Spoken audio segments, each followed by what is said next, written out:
Romo siapa namanya itu? Itu bagus juga pemahamannya tentang Tritunggal, hakikat Allah dan Oh, kodrat Pak Allah. Stefano tanya, Pak Stefano tanya ciri-ciri saksi Yehova.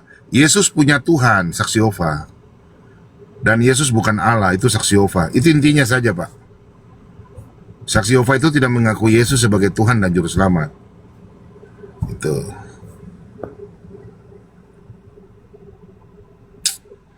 Saksi Yehova banyak sampai.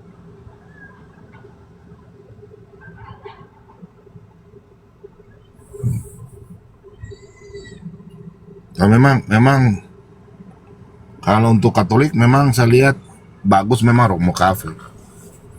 Ya cuma ya itu dia teman-teman kita dari Protestan tuh kadang-kadang aneh-aneh cepat emosi. Cuma memang dia agak sedikit aneh. Iya, janganlah. Ya, grup-grupnya Komal-Komal si Budi Asali sama grup-grupnya si Papi apa? Siapa namanya itu sang penggugat juga kan? Bukan sang penggugat yang satu, bukan sampai yang satu lagi. Apa Bang? Iya sebenarnya Yang sang penggugat sebenarnya yang kita bukan orang, sang penggugat kita yang iya, dulu yang sering bukan? iya bang, sebenarnya kita orang Protestan tidak usah Ya nggak apa usah, nggak perlu lah. singgung-singgung Katolik, iya nggak usah. Kita semua satu tubuh Kristus semua teman-teman. Ortodoks, Katolik, Iya, Protestan, Karismatik, Pentakosta kita semua gereja Tuhan. Kita semua beriman kepada Allah Tritunggal Maha Kudus. Ya teman-teman semua. tapi abang ada dengar itu toh? Abang ada dengar ini kan? Dengar siapa itu romonya ortodok ini yang Daniel Biantoro. iya Hmm. yang Ibu Sophie ada bawa bahwa dia mengatakan bahwa Tuhan Yesus itu diciptakan dalam kandungan. Nah ini kan bukan ajaran Katolik juga, galak aneh juga. Nah itu yang kemarin dibahas di rumahnya Martin Simanjuntak itu antara si Erben tuh sama orang-orang orang-orang ortodoks. Ya jadi kalau menurut Erben kan kedagingan Yesus itu kan bermula Itu kan menurut dia si toh. Erben. Tapi kalau kita Erben ya Channel. Erben tuh Tetapi sebenarnya di dalam bahasa Indonesia kan itu to become, menjadi. betul. Nah itu tuh kemarin saya dengarin itu tuh luar biasa. Mereka diskusi baik ya. Jadi ya daging Yesus itu to become, Menjadi ya menjadi loh. Jadi itu kan berbeda dengan kalau si Erben mengatakan bermula salah gitu. iya. Jadi Seolah-olah begini diciptakan bang. dagingnya itu. Jadi ini kan itu kan secara alkitabiah kan kita tidak bisa, itu kan rahasia ilahi toh, betul nggak? Kalau Betul. Yesus itu dia ciptaan, kecuali kalau tidak ada hubungan Allah, kecuali kalau hubungan Bapa dan Ibu kan, betul nggak? Seperti kita kan. Nah ini kan Yesus dilahirkan tanpa ayah dan dia menjadi sama dengan manusia, menjadi sama. Dia dilahirkan, bukan diciptakan. Begitu Ya, Pak. Jadi bahasa ya, sebenarnya yang benar itu menjadi, dilahirkan. Tidak boleh ya, tambah-tambah bahasa, karena kalau kita tambah ya, bahasa, berarti kita berdosa, betul nggak? betul. Jangan Jadi kita bilang dia diciptakan, itu nggak bisa bahasa itu. ya, jadi sudah benar adalah kitab Iya, TB2 kita, firman itu menjadi, ya itu keren banget itu. Ya jadi Bapak Ibu iya, semua, orang-orang yang ada di LAI itu orang-orang profesor doktor, PhD, ahli bahasa semua mereka. Baik bahasa Ibrani, Yunani. Itu mereka pendidikan mereka Bapak Ibu semua itu linear. S1 bahasa ini, S2 bahasa, S3 bahasa juga. Jadi linear. Jadi mereka memang benar-benar pakar gitu. Ya jadi iya, TB kita 2 itu sudah disempurnakan dan sangat-sangat bagus banget. Itu keren banget menurut saya sih. benar. Mungkin di TB1 ya masih ada beberapa lah yang perlu di-improve lah, diperbaiki kan. Tapi TB2 kita sekarang buat saya itu tuh keren banget lah. Ya Itu keren. memang, makanya kalau orang bilang Yesus ciptaan, aduh, Ya, saya macam, apalagi bilang lah di dalam kandungan diciptakan, itu bahasa yang ya, tidak pantas sebenarnya. iya, iya Berarti betul. kita mau, ini kan firman Allah yang menjadi kan, bukan Jadi si diciptakan. Erben itu mengatakan Pak Bom Bom, dagingnya Yesus itu bermula. Nah, kalau bermula kan sesuatu yang tidak ada menjadi ada. Nah, di dalam pemahaman Alkitab itu menjadi, teman-teman. Berbeda. Paham nggak teman-teman semua bahasa Indonesianya? Ya Nah, kan? itu kan menurut dia, biarkan saja. Ya, itu yang ditentang oleh orang ortodoks itu. Ya, mungkin si Erben boleh bisa masuk ke sini, kita diskusi kalau ada dia di bawah. Itu nggak ada masalah. Nggak usah, biarkan aja dia. Gitu. Ya, saya juga tidak sependapat dengan itu. Ya. Kalau saya begini, itu kan rahasia ilahi. Karena kan Tuhan datang melalui Bunda Maria kan melahirkan, ya kan? Itu rahasia ilahi yang kita nggak bisa tafsir sembarang, nggak bisa. Cuma kita tahu Yesus dilahirkan, bukan diciptakan. Betul nggak? Si Erben mengatakan bukan Yesus diciptakan, tapi dagingnya itu adalah bermula. Memang dari Bunda Maria kan? Ya, tetapi ketika dia bermula kan berarti firman itu yang menjadi kan. Nah, sekarang bermula dari Bunda Maria. Jadi flesh, menjadi daging kan. Apakah Bunda Maria bisa melahirkan sendiri? Ini kan ada turut campur tangan Tuhan kan, kuasa Tuhan. Betul nggak? Betul. Kecuali kalau Bunda Maria, kalau kita bilang Bunda Maria bermula, kecuali kalau Bunda Maria mengandung karena ada hubungan biologis dengan laki-laki. Tapi kan tidak ada. Ini rahasia ilahi sebenarnya. Yang kita nggak bisa kita nggak bisa menafsir Bunda Maria, nggak bisa. Halo, Ya, Shalom. Sama saya juga menyarankan juga ya. Ada juga beberapa komal Protestan yang selalu membahas Kasih Katolik. saya ini untuk saksi jawaban ini Pak Mombam. Bicara dulu. Ya. Silakan Bu. Ini ketika Sari di sini itu kira-kira 15 tahun lalu lah ya, gitu. Pertama di sini. Itu banyak sekali saksi Jehovah, Pak Bom. Dari pintu ke pintu, hampir tiap hari mereka memasukkan apartemen. Jadi kan saya orangnya polos ya. Ya, saya orangnya polos, saya buka pintu, gitu. Saya bilang saya nggak ngerti bahasa Jerman, saya bilang. Terus tunggu saya panggil suami saya, terus dipanggil lah, saya panggil suami saya. Terus bilang, ya terima kasih katanya kayak gitu ya kan. Jadi terus hampir tiap minggu dari rumah ke rumah nggak capek mereka. Tapi nggak ada orang yang nggak mau gitu ya. Nggak ada orang yang mau. Terus diterangkan suami jangan dibuka lagi ya kalau mereka datang itu saksi Yahova. Saya kan nggak ngerti apa itu saksi Yahova ya kan. Itu. Jadi takutnya gini Pak Bom. Mereka nggak diterima di Eropa, mereka masuk ke negara kita kan gitu, menipu orang-orang kita yang awam ini, seperti orang-orang dari Timur Tengah Pak Bom, seperti saudara-saudara kita kan dulu kan yang RT 6 juga kan nggak parah-parah kayak sekarang nyembah kuburan lah, menghiasi kuburan gitu, ya kan takutnya efeknya ke situ gitu, banyak yang ini gitu, banyak yang kena ini ya, kena rayu sama mereka. Tapi kalau saya pribadi Pak Bom, karena saya udah 3 kali mimpi Tuhan Yesus, didatangin Tuhan Yesus. Saya nggak berani mengatakan Tuhan Yesus itu sebagai tidak orang yang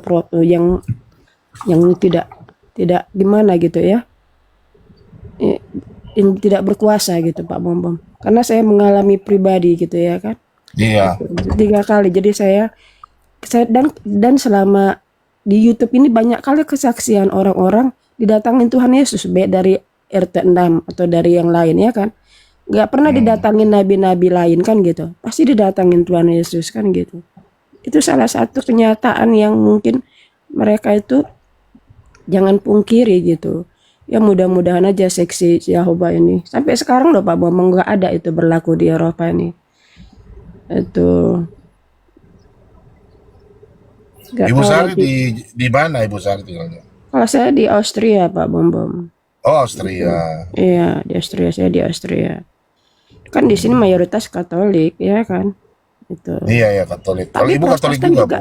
Iya Protestan pun kuat itu Pak Bom. Nggak mudah itu ini saksi. Karena kan Protestan juga kan fokusnya kan ke intinya Tuhan Yesus ya kan. Tuhan Yesus. Nggak ada lain kan gitu. Cuman yang takutnya orang-orang awam ini Pak Bom yang nggak ngerti-ngerti yang gimana kan gitu. Itu. Iya. Kalau kata lebih lebih di sini kata orang lebih bagus ateis daripada masuk saksi Jehovah itu. Itu. Ya nggak tahu lah, mudah-mudahan aja lah berkat Pak Bom Bom mereka bisa sadar, ngerti ya Pak Bom Bom ya. Itu bisa sadar gitu bahwasanya seksi Jehovah itu ajaran yang bukan Kristen sebenarnya kan gitu. Benar. Ya. Dilanjut Pak Bom Bom sama yang rekan-rekan. Baik. Solipi. Selamat hari Minggu Pak Bom Bom. Ya, salam Pak. Selamat minggu Pak. Tadi saya menyimak Pak Bom Bom tentang donatur Yesus itu terkait juga dengan pendapatnya Erben ya. Jadi saya juga amati itu. Jadi saya melihat begini, mereka nggak paham betul tentang anhipostasis dan enhipostasis itu. Jadi mereka nggak bisa membedakan natur dan pribadi. Jadi kan pribadi Yesus itu dilahirkan, pribadinya dilahirkan sebagai Allah dia. Tapi naturnya kan dibentuk di rahim Maria, bukan dari kekekalan naturnya, natur manusia. Jadi Yesus itu bukan berpribadi manusia, tapi bernatur manusia. Pribadinya Allah. Wah, Bapak luar biasa sekali. Iya Pak. Pribadi itu firman, benar. Iya, dia anak Allah. Nggak pernah dia berpribadi manusia, karena nanti jadi Nestorian nanti seperti siapa. Benar Pak, ini yang paling hebat ini Bapak. Luar biasa Pak. Iya, tepuk tangan buat Bapak ini. Luar biasa Pak, Bapak punya alat Tritunggal luar biasa. Sebenarnya Bapak apa, Protestan atau Katolik Pak? Protestan Pak, AKBP saya. Oh ya, AKBP Pak ya? Iya AKBP, baru pulang ibadah subuh tadi jam 6. Iya ya. Memang Pak, memang kalau teman-teman banyak mereka punya pandangan, tapi sebenarnya itu kita harus jangan menambah toh. Kalau kita memang tahu bahwa pribadi adalah firman, kan firman menambahkan kodrat naturnya menjadi manusia. Jadi itu bukan ciptaan. Ya suka-suka Tuhan ibaratnya kan. Betul nggak? Dia lahir. Dia menjadi, bukan diciptakan tapi dia menjadi. Betul nggak? Pribadi kedua itu menambahkan kodrat. Betul nggak Pak Timur? Iya. Nggak boleh kita bilang dia ciptakan, itu sudah berdosa. Nggak boleh. Silakan. Tapi naturnya itu Bang, kan Filipi 2 ayat 7 atau 8 ayat 7 ya. Dia mengambil rupa seorang hamba, dia mengambil natur manusia kan. Iya. Artinya bukan mengambil pribadi, tapi mengambil natur. Nah, itu dibentuklah dengan kuasa Roh Kudus ya di rahim Maria ya. Kuasa Tuhan. Itu di Lukas 1:34 itu ya. Naturnya bukan dari kekekalan, nanti jadi oneness. Iya, lanjut Pak, lanjut. Iya, itu aja Bang. Jadi kalau mereka sebetulnya mempelajari Konsil Chalcedon 451 sampai dengan pasca itu ya, waktu itu kan ada enhipostasis. Jadi natur manusia itu mengambil pribadi anak Allah. Karena Nestorius kan bilang begini, kalau dia punya natur manusia, dia harus mempunyai pribadi manusia. Itu kan jadi dua pribadi kan, itulah Nestorius. Tapi naturnya itu mengambil pribadi anak Allah. Itulah enhipostasis dia. Jadi Erben nggak ngerti dia yang mana pribadi, tahu dia mungkin mana natur, mana pribadi, tapi dia nggak bisa menghubungkannya. Kadang-kadang jadi arti Yesus itu 100% manusia atau sungguh-sungguh Allah dan sungguh-sungguh manusia. Sungguh-sungguh manusia, sungguh-sungguh dia mempunyai natur manusia, bukan sungguh-sungguh mempunyai pribadi manusia, bukan. Tapi naturnya yang manusia. Di dalam satu pribadi dua natur gitu. Tetapi Bapak Ibu semua ya, even pun kita berbeda pandangan seperti ini, kita tidak boleh jadi tidak mengasihi yang berbeda. Ya, karena nanti Bapak Ya. Ibu semua, yang paling penting adalah kita rendah hati dan Roh Kudus akan menambahkan kita hikmat, pengetahuan kepada Allah kita Tritunggal itu. Bapak Ibu semua. Ya, jadi tetap bersatu kita semua, gereja Tuhan. Gitu. Tapi keren banget ya. Saya ya karena di situ Pak Bom selalu membahas hakikat Allah ya, di dalam si roomnya Martin Simanjuntak Adinda itu, bahasa itu komalnya juga komal yang ya maksudnya bisa kita belajar lah. Ya saya sering mendengarkan di bawah juga ya, dan narasumbernya juga narasumber yang inilah gitu. Ya lanjut Pak Bom. Tapi memang sebentar saya salammu. Shalom, lama merantau. Mic-nya Pak.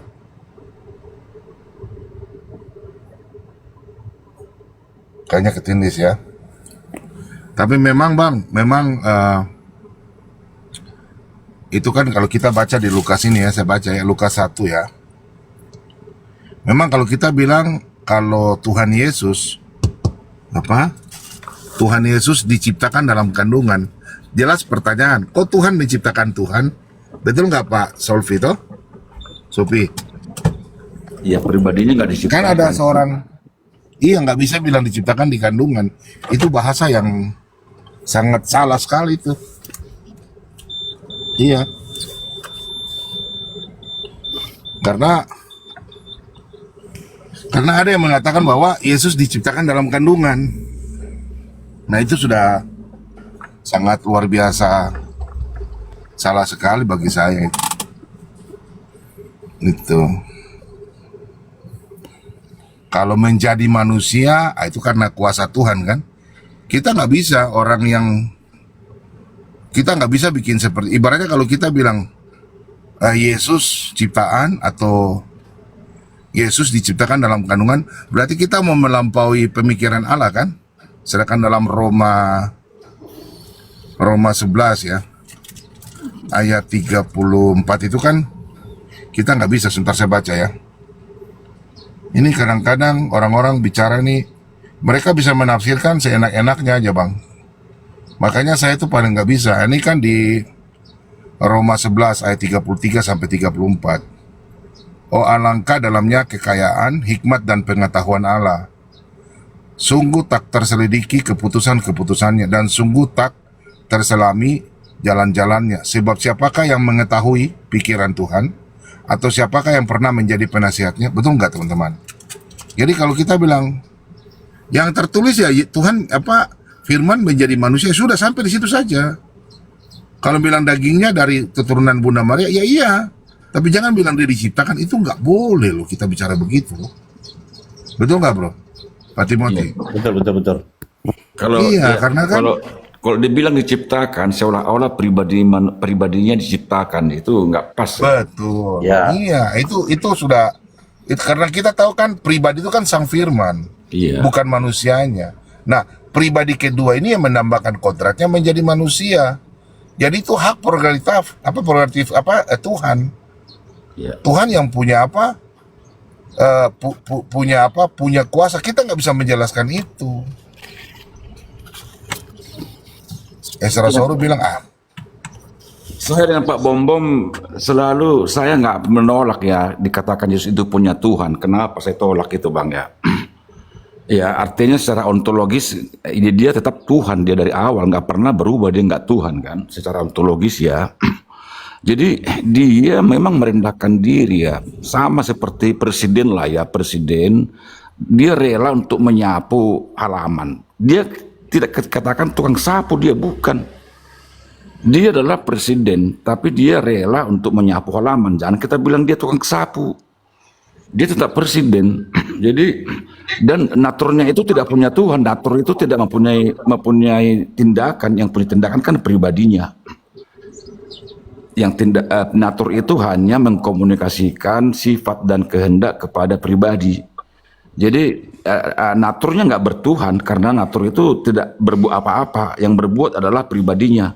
Sedangkan pribadinya adalah anak Allah, Tuhan. Jadi kalau dibilang Yesus punya Tuhan, ya dalam pengertian mana, ontologis atau ekonomi ya. Ekonomi pun sebetulnya dia tetap Tuhan, tapi dia merendahkan diri atas kesadaran kemauannya. betul. Begini Pak, kita harus kembali ke bahasa, dan kita harus melihat secara biblika. Kalau secara bahasa tidak ada kata bilang punya, yang ada itu memanggil. Contoh Matius 11 ayat 25. Ya Bapa, aku bersyukur. Itu Yesus memanggil. Seperti di Yohanes 20 ayat 17. Aku akan pergi kepada Bapakku, Bapamu, Allahku, Allahmu. Sama seperti di kitab Ibrani 1 ayat 8. Bapa menyebut atau memanggil Yesus Allah juga. Betul nggak? Iya. Kalau saya di studio saya gambar boleh. Tapi jangan tidak ada tertulis contoh. Yesus mati dalam keadaan manusia. Dijelaskan secara Alkitabiah. Ada 1 Petrus 3 ayat 18. Yesus berdoa. Dia berdoa kepada siapa? Tertulis dijawab dalam Ibrani 5 ayat 7 dan 8. Nah, terus lagi.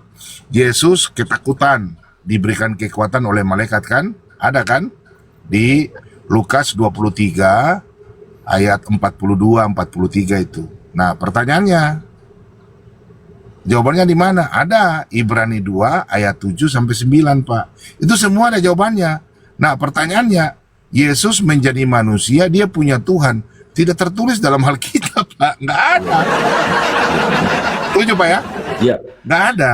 Terkait dengan pendapatnya Pak Pendeta The King Adas ya, dia bilang kan hati-hati kita. Ini kan Tuhan memiliki Tuhan, bagaimana kita menafsirkannya katanya kan. Itu yang dibilang Pak The King Adas ya. Pak The King Adas tidak langsung menyimpulkan akhir, tapi kita diminta berhati-hati karena dia tetap anak Allah. Dia nggak pernah berubah dari Tuhannya, tetap dia miliki. Memang dia merendahkan diri ya, dan dia bilang aku pergi kepada Allahku dan Allahmu kan begitu ya. Tapi kealahan kita dengan kealahan Yesus kepada Bapa tidak sama. Kita itu adalah anak-anak adopsi, tapi Yesus itu adalah anak Ya, tunggal Galatia Allah. 4, Pak. Iya, Galatia 4 ayat 5-6 ya. Kita adopsi. kita adopsi, tapi Yesus itu adalah anak tunggal Allah kan gitu Pak ya, dari kekekalan. Benar. Nah, itu kan jawaban dalam Kolose begini, Pak. Kolose 1 ayat 15 bahwa anak sulung kan dari yang diciptakan. Nah, itu kan terjemahannya juga sebenarnya agak miss. Nah, itu kalau kita lihat di bahasa Inggrisnya King James. Nah, itu jawabannya ada di Mazmur, Pak. Pak Sofi cuma nanti kalau lihat Mazmur 89. Itu jawabannya di situ. Jadi anak sulung yang bukan, kalau anak sulung yang maha tinggi gimana Pak Timothy? Kan berarti bukan ciptaan kan? Betul nggak Pak Timothy?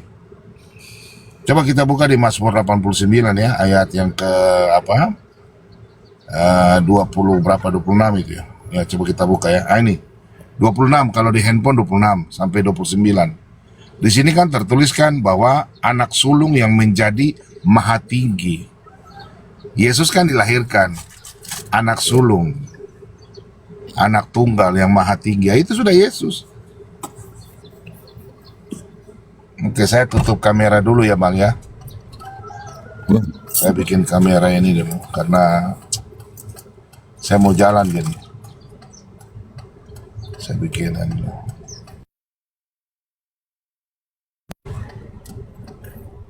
Ya, oke Pak Timothy silakan lanjut. Ya.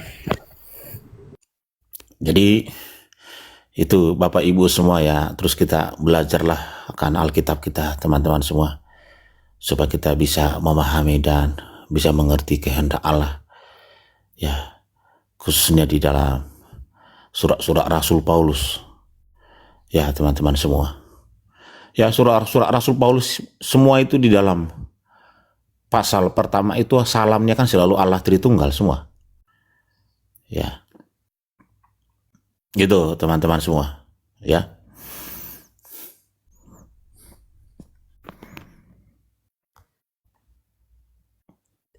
Kami di Austria, Pak Bumbom, Protestan dan Katolik bersatu loh Pak Bumbom.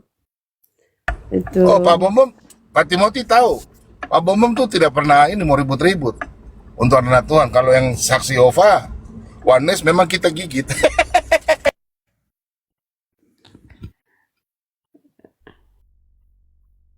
Karena Lanjut, karena Pak di Timothy, Austria itu Pak Bombom, karena di Austria kan sulit, gak banyak kan Protestan gerejanya ya kan, ya. Jadi Romo-Romo selalu memberikan tempat gereja atau aula untuk kita para Protestan ya kan. Jadi akhirnya mereka bersatu. 2 kali dalam sebulan membuat pertemuan kan gitu ya. Itu lain kadang-kadang setiap minggu juga di gereja. Tapi yang di aula yang kita bersama nanti secara Protestan, terus nanti secara Katolik, secara Protestan, enak banget loh Pak Bom. Itu bahagia sekali gitu bisa di sini gitu. Karena di sini nggak ada gereja Protestan tuh jarang Pak Bom. Yang ada Katolik gitu. Ya. Di Indonesia Jangan, juga kan kita sangat sangat akur lah Protestan, iya, Katolik, ya sangat akur di Indonesia. Ya bahkan kalau kita Natal nasional kan digabung. Ya di pemerintahan, di kementerian Pak Prabowo kita punya 2 dirjen, Dirjen Bimas Katolik dan Dirjen Bimas Protestan. Jadi di Indonesia sangat-sangat langgeng ya Bapak Ibu semua ya.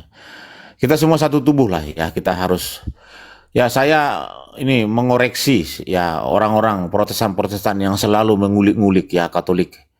Ada beberapa saya lihat komal, ada 2-3 komal lah yang sering-sering ya. Ya kita Protestan janganlah ya, buat saya kita harus harus bersatu kita Bapak Ibu semua ya.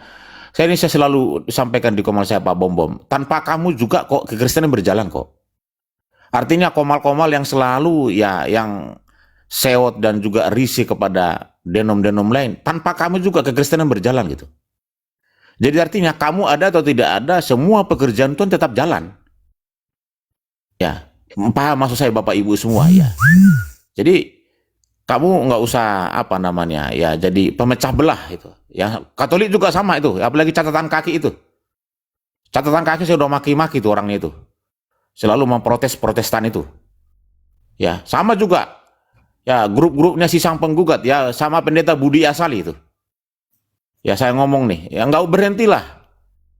Ya, nggak usah menyerang denom-denom lain gitu. Memang kamu yang punya surga gitu. Ya, sama juga ya orang-orang karismatik Pentakosta juga itu. Kami yang benar, baptisan kami yang ini, yang lain semua sesat. Wah, nggak boleh kayak gitu. Ya, Ortodoks juga sama. Oh, kami gereja mula-mula gitu. Yang lain semua salah. Nggak ada. Artinya kamu nggak ada pun kekristenan jalan gitu. Pekerjaan Tuhan tetap jalan. Ngerti maksudnya? Jadi nggak boleh sombong gitu. Jadi nggak ada gunanya gitu. Iya, Ya, iya. kalau untuk barangkali untuk berdiskusi tentang ajaran ya boleh saja. Tapi kalau setiap hari, every day, daily, kamu memprotes denom lain, nah itu tuh nggak bagus.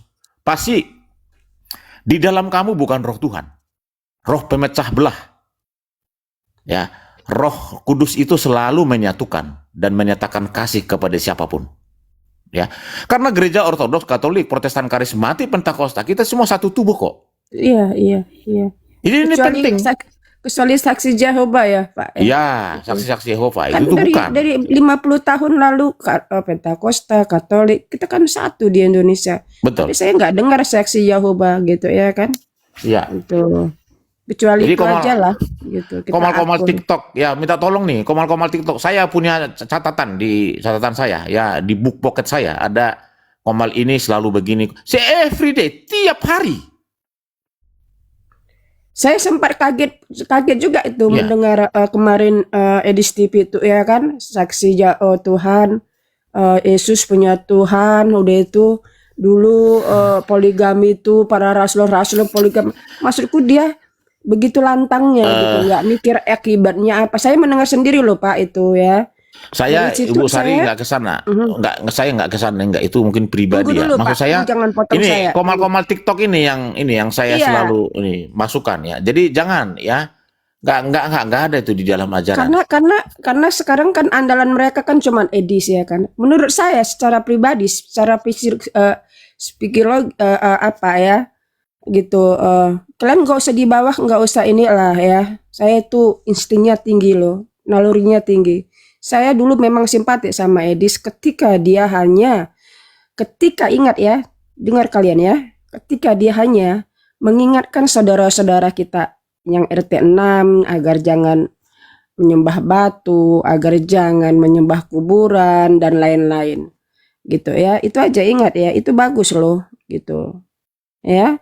nggak ada lain kan gitu. Tapi ketika dia terlalu canggih, lancang gitu ya, seperti dia merasa seperti gitu, merasa the best gitu ya kan, karena mungkin dia lagi diminatin banyak orang ya kan gitu. Terlalu sombong kok ini anak. Lama-lama saya nggak simpat, terlalu sombong dia. Dia jangankan buat orang yang RT 6, buat sesama dia Kristen sendiri dia nggak kasih kesempatan bicara.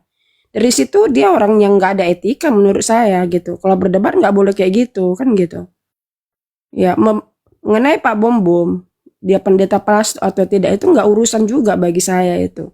Banyak kok pendeta asli yang jadi bejat gitu ya kan gitu. Janganlah kan gitu. Setiap apologet itu juga kan butuh dana. Ya kan? Mereka butuh waktu. Mereka menurut saya ini yang saya lihat dari ini TikTok ini, Pak Bom Bom itu lebih detail, lebih bagus daripada pendeta yang saya lihat di gereja cuma baca-baca ini amin amin pulang ya kan. Dari pengajaran Pak Bom Bom saya banyak ini loh gitu. Jadi kalian nggak usah menghakimi orang seperti kalian itu punya apa gitu. Kalau kalian udah memberikan sumbangan, udahlah ya kan. Kalau disalahgunakan Pak Bom Bom, kan ke Pak Bom Bom dengan Tuhan yang berurusan, bukan kalian lagi. Memang dasar kalian ini, jangan cari betina simpanan bom bom ini, udahlah ya. Lihat kok kamu lihat siapa saya ya kan gitu. Jangan. Saya kasihan melihat kalian. Saya nggak perlu berdebat banyak dengan kalian ya. Sudahi kalian gitu. Kalian bukan Tuhan mau menghakimi orang apologet, jadi kita mau buat ini ya. Kalian itu juga nggak benar kok orangnya. Ya, udah saya bosan gitu. Jangan bawa Edis, jangan bawa Rerder, jangan bawa udahlah tobat aja kalian semua, jangan memperkeruh suasana kan gitu. Itu udah Pak Bom Bom. Karena terlalu udah lama saya pendam. Gak enak saya nggak mau teracunin orang untuk berbuat jahat. Ingat kalian itu ya. Itu kan saya bela Pak Bom Bom, bukan. Saya nggak bela siapa-siapa. Mungkin Reda juga kalian komporin ya kan. Kalian kasih ini yang palsu, yang gini. Kayak kemarin itu ada perempuan yang dari Nias Talam Banua. Udah jelas itu anak itu nggak ada etika juga, sama tuh kayak model Edis arogan. Merasa paling the best, udah dikasih kesempatan bicara ya kan. Saya dengar itu, Tuhan kasih dengar saya, dia bicara di tempat Yesus, dia datang ke tempat Pak Bom Bom, langsung dia ke tempat Reda minta pertolongan untuk ini, katanya diancam-ancam. Itu anak kurang ajar itu ya. Kalau di depan saya tampar benar itu anak itu. Jadi Kak Reda, jangan lihat dulu siapa orang yang mau kau bela ya, supaya kau pun jangan terjerumus lebih dalam gitu. Itu aja pesanku Kak Reda sama kakak. Maaf kalau aku selama ini nggak masuk ke forum kalian, saya bosan Kak. Saya lelah, saya nggak mau untuk berdebat-debat, untuk menghakimin orang. Diri saya pun nggak benar kok. Itu aja lah. Terserah kalian mau bikin gimana, tapi saya nggak mau ikutan.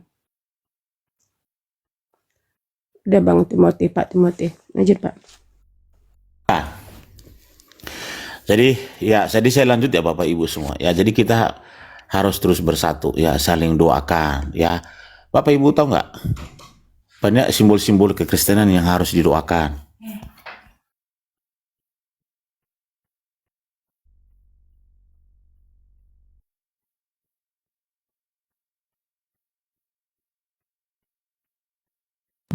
Pak Timothy suara kemute itu. Ya, jadi Bapak Ibu semua ya, ada banyak hal gereja yang harus kita lakukan ya.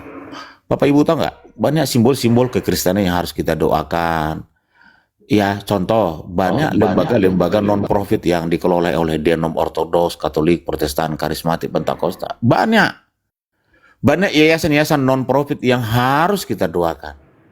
Ya, kita doakan semua sayap-sayap organisasi gereja kita, gereja lokal kita. Ya, sekolah-sekolah tinggi teologi ya, yang dikelola oleh Donom gereja ini kan banyak banget. Adik-adik kita semua yang sekolah, mereka meninggalkan kampung, mereka tinggal di asrama dengan hidup sederhana.